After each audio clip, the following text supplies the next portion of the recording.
estamos aqui por causa de... Por que a gente está aqui, velho? Nem sei, mano. Tem um livro que a gente lançou, faz um tempo que a gente se conhece, eu te admiro pra cacete. Cara, foi por causa daquele livro que a gente bolou já faz tempo, né? Há quanto tempo que a gente começou a falar sobre isso? Foi o quê? 1 ano e meio? Por aí, eu acho que foi março. Eu tô na dúvida, mas acho que foi março de 2018, mano. 2019. 2019, né? Isso. Já faz um tempo. Que quando a gente falou, naquele momento, o livro ainda era um projeto. Era uma ideia. Eu sabia que eu conseguia entregar ele em um mês, eu sabia. Mas também era só um projeto, né? Mas uma boa ideia, porque tem casos, né, de pessoas que vão se preparando ao longo de toda a vida para, né, assim, tem essa decisão de ser um escritor desde que estão, sei lá, no colégio. Tem pessoas que já têm essa convicção. O seu caso me chamou muito a atenção pelo fato de você ter uma trajetória muito diversa. Você mesmo me falou que você não imaginava que um dia ia estar nessa ideia de escrever um livro, e talvez tenha sido uma das coisas que me interessou bastante sobre publicar você, né? Essa coisa do escritor profissional tem seus lados assim bons, né? Em termos de resultado. Eu conheço muita gente competente que tem esse perfil, mas por outro lado, ainda mais em se tratando de prosa, você trouxe uma experiência autêntica, vamos dizer assim, né? Alguma coisa que estava... era uma urgência para você escrever. Sim, cara, com certeza, com certeza.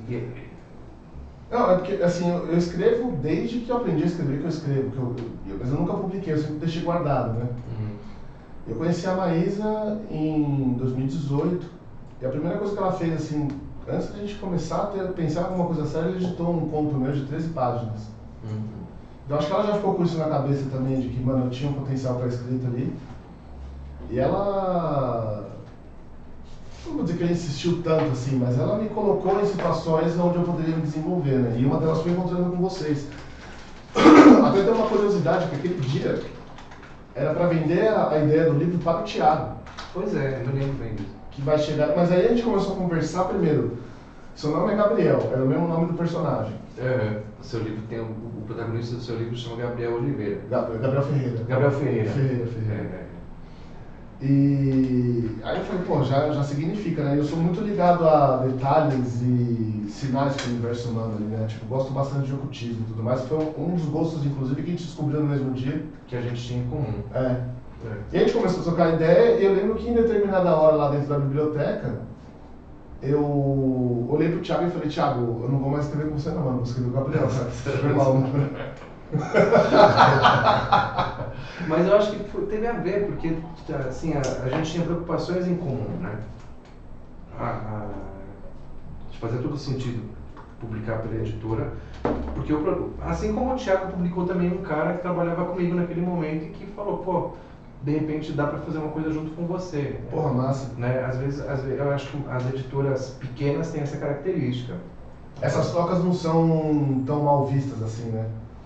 Eu acho que não deveriam ser. Se alguém vê, se alguém que tem uma editora com o mesmo perfil que a minha, que o trabalho que ele estava desenvolvendo naquele momento e tal, vê dessa forma, é uma pena, porque a relação entre editor e editado, vamos dizer assim, a meu ver, é mais rica quando passa por essa questão de uma identificação pessoal.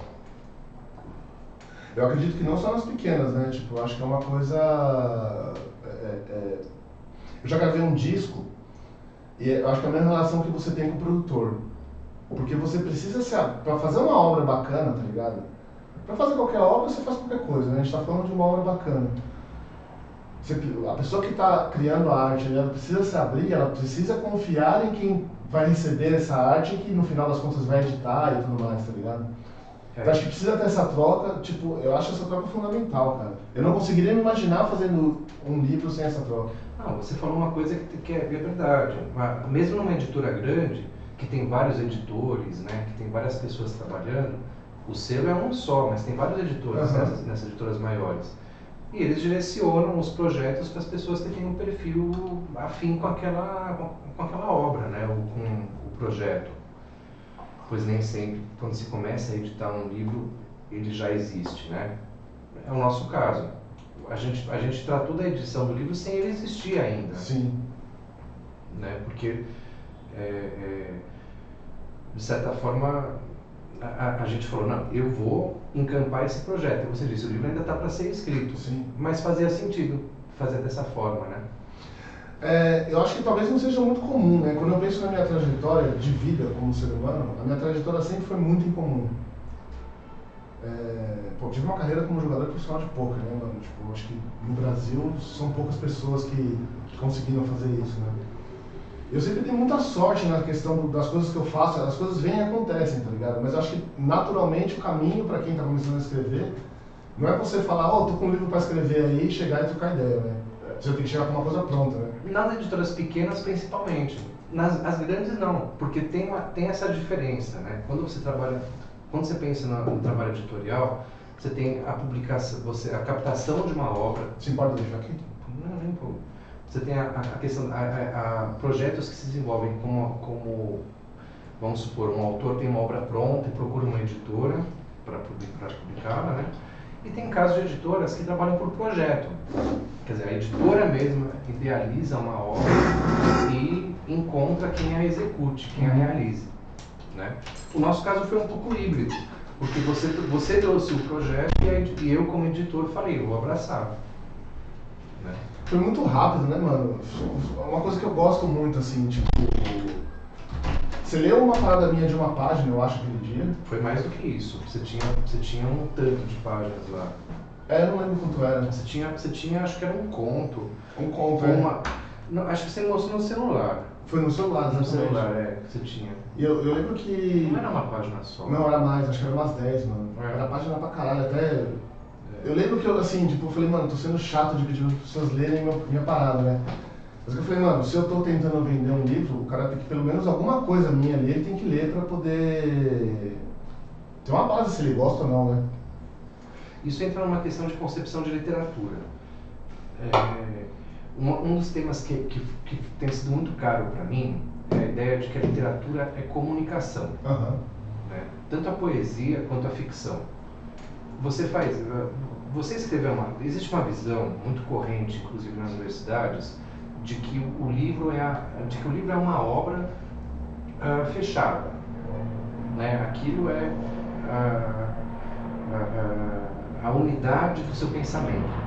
Eu penso em obras, não penso em autores. Né? Essa é mais ou menos uma postura que muitos críticos vêm tentando afirmar, principalmente quando os autores são polêmicos. Né? Você fala assim, a pessoa pode ter feito um monte de coisa na vida, um monte de coisa errada, a pessoa pode não ser um exemplo, mas a obra é a obra. Né?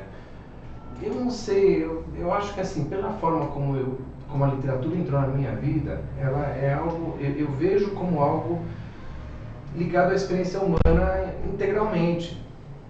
Né? Você escrever um livro, você sentar com um amigo seu e mostrar um conto, não é necessariamente uma forma de vender um projeto, é uma forma de você mostrar quem você é. Também. Você ler um poema é você falar o que tem na sua cabeça, tudo que te aflige. Então, a literatura, portanto, pode ser uma forma de comunicação privilegiada, uma forma... E não estou falando de privilégio no sentido assim, quem tem o privilégio. É que ela, como forma de comunicação, permite um tipo de troca. Por exemplo, você não sabe quase nada sobre mim. Eu sei muito sobre você por causa do seu livro. Né?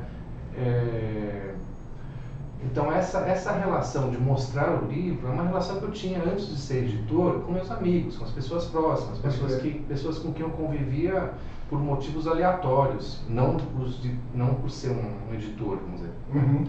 E também mostrava os meus poemas, principalmente para os outros, assim, nessa perspectiva.